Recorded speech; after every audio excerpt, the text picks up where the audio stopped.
selamat pagi, siang, sore, malam untuk teman-teman semua. Kami dari kelompok 3 akan mempresentasikan hasil kerja kelompok kami, yaitu mengenai studi kasus pada PT Megasari Makmur. Adapun presentasi kami pada hari ini yaitu untuk memenuhi tugas kami pada mata kuliah e-marketing yang diampu oleh Bu Maria. Adapun anggota kelompok kami yaitu yang pertama ada Dela Anistia dengan NIM 028, Regina Rahmawati dengan NIM 036, Ardita Tariza dengan NIM 038, saya sendiri Yeskiel Yordan dengan NIM 042, dan Trivena Rosalita dengan NIM 236. Adapun topik pembahasan kami yaitu yang pertama ada pendahuluan yang mencangkup latar belakang, rumusan masalah, dan tujuan. Yang kedua ada pembahasan yang mencangkup etika, etika dalam bisnis, hukum, pelanggaran hukum, analisis masalah, hukum yang dilanggar, serta penyelesaian masalah. Dan yang ketiga itu ada penutup yang mencangkup kesimpulan dan juga syarat. Dan selanjutnya akan dipresentasikan oleh rekan saya. Yang pertama adalah latar belakang. Hukum dan etika adalah dua hal yang cukup berbeda. Etika mencakup hal yang bersifat moral, kebiasaan, dan dijadikan patokan untuk melakukan sebuah kegiatan yang baik adanya. Di sisi lain, hukum merupakan kumpulan peraturan-peraturan yang mengikat dan memiliki sanksi bila terjadi pelanggaran terhadap peraturan-peraturan tersebut. Hukum dan etika merupakan suatu subjek atau pembelajaran yang sangat diperlukan dalam dunia bisnis, sehingga para pelaku bisnis tersebut mengerti dan memahami kode etik yang ada tanpa melanggar hukum yang memiliki kuasa terhadap bisnis tersebut. Sebuah perusahaan bisnis yang baik harus memiliki etika dan tanggung jawab sosial yang baik. Merujuk kepada bagaimana pentingnya pemahaman akan etika dan hukum di dalam dunia bisnis, maka dari itu perlu dipahami lebih lanjut dan lebih terperinci mengenai etika dan hukum. Pemahaman akan lebih dalam melalui penyertaan contoh kasus yang akan dijelaskan. Next. Selanjutnya akan dilanjutkan oleh rekan saya.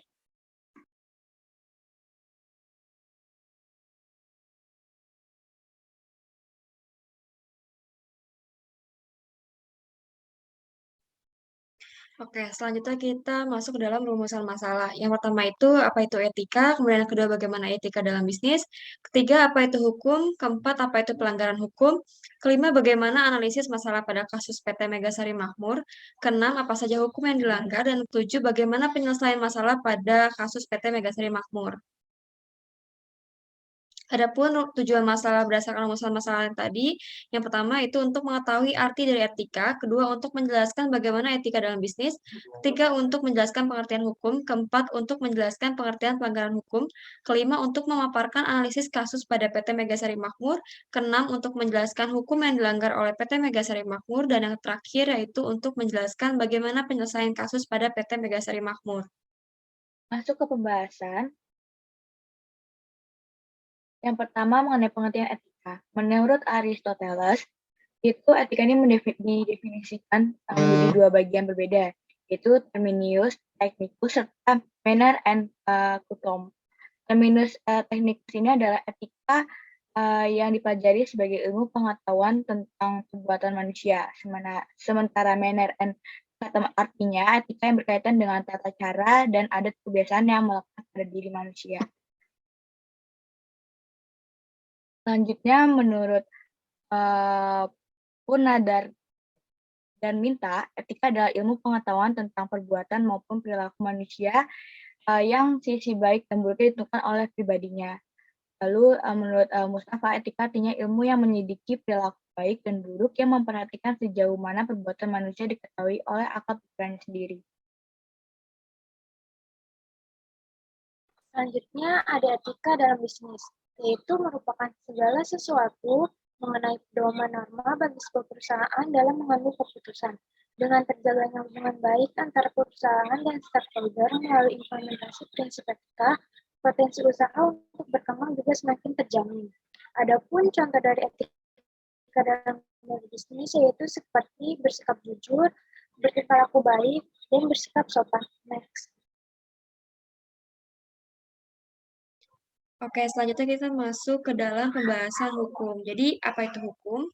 Hukum adalah undang-undang yang dibuat dan ditegakkan melalui lembaga sosial atau pemerintah untuk mengatur perilaku masyarakat. Begitu juga ketika kita menjalani sebuah bisnis atau usaha, kita harus mulai mempelajari apa saja aspek-aspek yang perlu diperhatikan agar kedepannya tak ada permasalahan. Nah, salah satu aspek tersebut yakni pandangan dari hukum. Aspek hukum dalam bisnis merupakan suatu kaidah yang bertugas dalam mengatur segala sesuatu mengenai tata cara pelaksanaan kegiatan perdagangan, keuangan, industri yang dikaitkan dengan terhadap produksi, jasa, pertukaran barang dengan uang.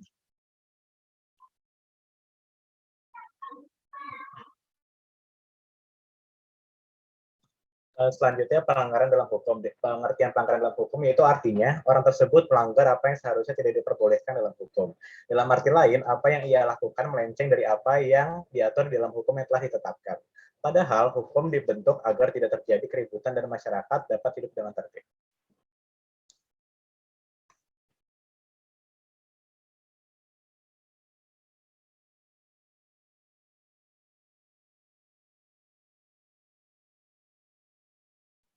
Masuk ke analisis kasus PT Megasari Makmur, dalam perusahaan modern, tanggung jawab atas tindakan perusahaan sering didistribusikan kepada sejumlah pihak yang bekerja.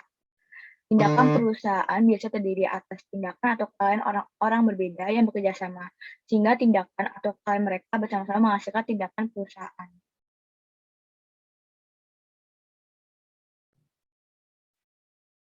Perjalanan obat nyamuk bermula pada tahun 1996 diproduksi oleh PT Megasari Makmur yang terletak di daerah Gunung Putri, Bogor, Jawa Barat. PT Megasari Makmur juga memproduksi banyak produk seperti tisu basah dan berbagai jenis pengharum ruangan. Obat nyamuk HIT juga mengenalkan dirinya sebagai obat nyamuk yang murah dan lebih tangguh untuk kelasnya. Obat anti nyamuk HIT yang diproduksi oleh PT Megasari Makmur dinyatakan ditarik dari peredaran karena penggunaan zat adiktif propoxur dan diklorvos yang dapat mengakibatkan gangguan kesehatan terhadap manusia. Departemen Pertanian dalam hal ini Komisi Pestisida telah melakukan inspeksi dari pabrik HIT dan menemukan penggunaan pestisida yang mengganggu kesehatan manusia seperti keracunan terhadap darah, gangguan syaraf, gangguan pernapasan, gangguan terhadap sel pada tubuh, kanker hati dan kanker lambung. HIT yang promosinya sebagai obat anti nyamuk ampuh dan murah ternyata sangat berbahaya karena bukan hanya menggunakan propoxur, tetapi juga diklorvos, yaitu zat turunan klorin yang sejak puluhan tahun dilarang penggunanya di dunia. Obat anti nyamuk HIT yang dinyatakan berbahaya yaitu jenis HIT 2,1A jenis semprot dan HIT 17 liter yaitu cair isi ulang. Selain itu, Lembaga Bantuan Hukum Kesehatan melaporkan PT Megasari Makmur ke Kepolisian Metropolitan Jakarta Raya pada tanggal 11 Juni 2006. Korbannya yaitu seorang pembantu rumah tangga yang mengalami pusing, mual, dan muntah akibat keracunan setelah menghirup udara yang baru saja disemprotkan obat anti nyamuk HIT. Kita mengetahui bahwa etika bisnis merupakan studi yang dikhususkan mengenai moral yang benar dan salah. Studi ini berkonsentrasi pada standar moral sebagaimana diterapkan dalam kebijakan, institusi, dan perilaku bisnis. Dari kasus perusahaan ini itu melakukan pelanggaran etika bisnis terhadap prinsip kejujuran. Perusahaan besar pun berani untuk mengambil tindakan kecurangan untuk menekan biaya produksi produk.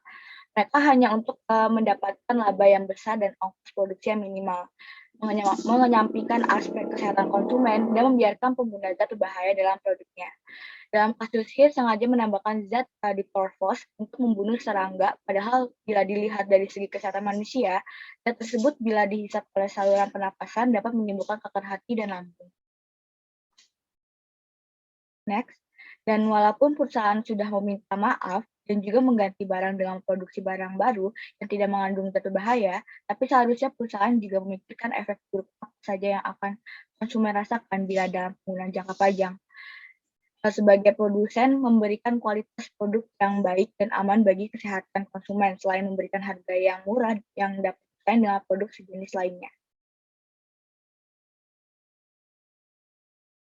Selanjutnya kita masuk ke hukum yang dilanggar oleh PT Megasari Makmur. Jika dilihat menurut undang-undang, PT Megasari Makmur sudah melanggar beberapa pasal.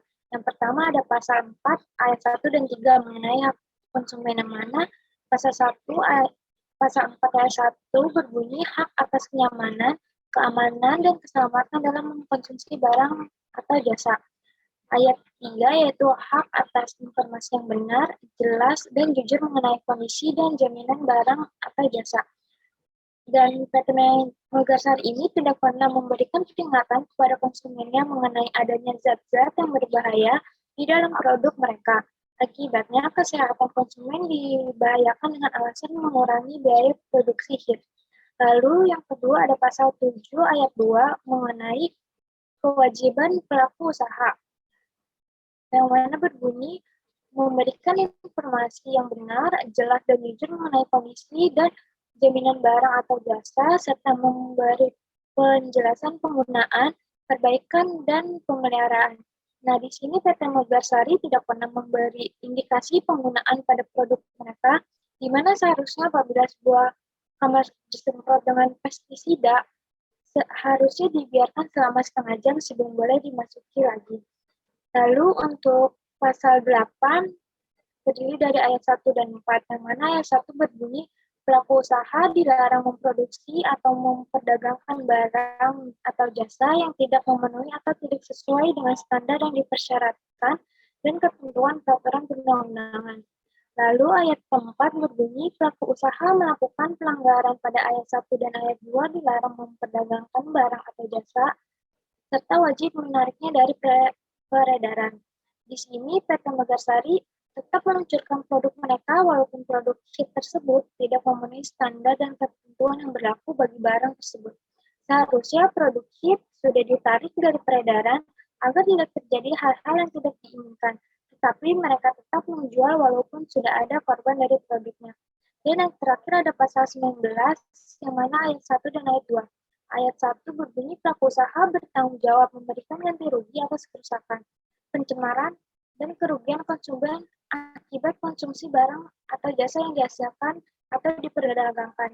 Adapun ayat 2 yaitu berbunyi ganti rugi sebagaimana dimaksud pada ayat 1 dapat berupa pengembalian uang atau penggantian barang atau jasa yang sejenis atau setara nilainya, atau perawatan kesehatan dan pemberian santunan yang sesuai dengan ketentuan peraturan perundang-undangan yang berlaku. Dan lalu ada ayat ketiga yaitu pemberian ganti rugi dilaksanakan dengan tenggang waktu 7 hari setelah tanggal transaksi. Menurut pasal di atas, pasal tersebut PT Megasari harus memberikan ganti rugi kepada konsumen karena telah memberikan kerugian kepada para konsumennya. Next. Oke, selanjutnya kita membahas bagaimana PT Megasari Makmur menyelesaikan masalahnya dan juga bagaimana tanggapan pemerintah. Sebenarnya tadi juga sudah dijelaskan dalam analisis masalah. Nah, ada dua cara PT Megasari Makmur dalam menyelesaikan masalah. Yang pertama, pihak produsen dari PT Megasari Makmur menyanggupi untuk menarik semua produk hit yang telah dipasarkan. Kemudian, yang kedua, dia mengajukan izin baru untuk memproduksi produk hit aerosol baru dengan formula yang telah disempurnakan, bebas dari bahan kimia dan juga bahan-bahan lain yang berbahaya. Kemudian hit aerosol setelah itu baru lolos uji dan mendapatkan izin dari pemerintah. Nah, pada tanggal 8 September 2006, Departemen Pertanian menyatakan bahwa produk ini baru dapat diproduksi dan digunakan untuk rumah tangga. Sementara itu, pada tanggal 22 September 2006, Departemen Kesehatan juga mengeluarkan izin yang menyetujui pendistribusiannya dan penjualannya di seluruh Indonesia. Next.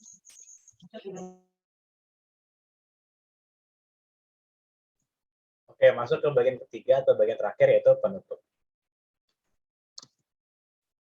Adapun kesimpulan dari hasil kerja kelompok kami yaitu pelanggaran etika bisnis itu dapat melemahkan daya saing hasil industri di pasar internasional. Hal ini bisa terjadi karena sikap para pengusaha Indonesia dan akan lebih ekstrim apabila mereka menganggap remeh etika bisnis yang berlaku secara umum. Disadari atau tidak, para pengusaha yang tidak memperhatikan etika bisnis akan menghancurkan nama mereka sendiri dan negara. Seperti pada kasus PT Megasari Makmur, yaitu pada produk hit, masalah yang terjadi dikarenakan kurangnya pengetahuan dan informasi mengenai kandungan-kandungan apa saja yang terkandung dalam produk tersebut. PT Megasari Makmur sudah melakukan perbuatan yang sangat merugikan dengan memasukkan 2 zat berbahaya pada produk mereka yang berdampak buruk pada konsumen yang menggunakan produk mereka.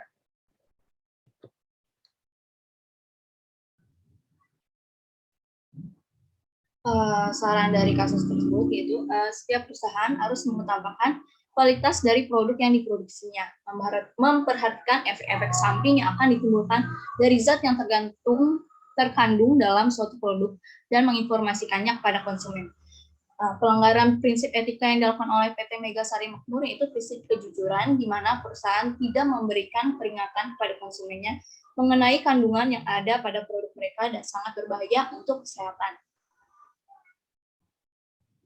Melakukan apa saja untuk mendapatkan keuntungan pada dasarnya boleh dilakukan asal tidak merugikan pihak manapun dan tentu saja pada jalurnya. Di sini perusahaan seharusnya lebih mementingkan keselamatan konsumen yang menggunakan produknya, karena dengan meletakkan keselamatan konsumen di atas kepentingan perusahaan, maka perusahaan itu sendiri akan mendapatkan keuntungan yang lebih besar karena kepercayaan atau loyalitas konsumen terhadap produk itu sendiri.